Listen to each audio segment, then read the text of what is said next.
le gouvernement a décidé de suspendre l'examen de la révision Les débats constitutionnelle, parlementaires sur la mais réforme souhaite constitutionnelle que celui-ci puisse stoppés reprendre jusqu'à nouvel ordre. ultérieurement. Depuis 3 jours, l'Assemblée nationale est paralysée par l'affaire Alexandre Benalla. Le malaise est perceptible dans les rangs de la majorité.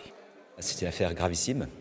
Gravissime de par l'abus de pouvoir qu'a manifesté cette personne, donc en abusant de ses droits, au-delà de ses prérogatives, et des conséquences que ça entraîne.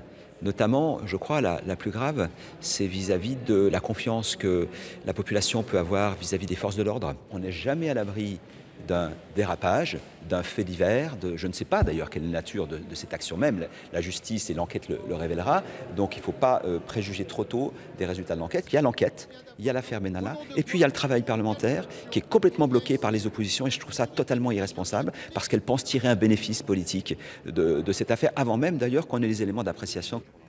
Même prudence pour l'autre député En Marche de Besançon, qui veut attendre le résultat des enquêtes avant de prendre position.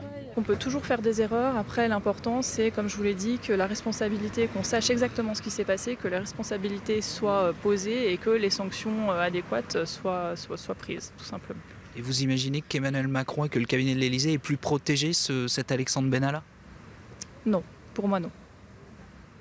Lundi, la commission des lois transformée en commission d'enquête parlementaire auditionnera le ministre de l'Intérieur Gérard Collomb. Le parquet de Paris a de son côté ouvert une information judiciaire, notamment pour violence en réunion.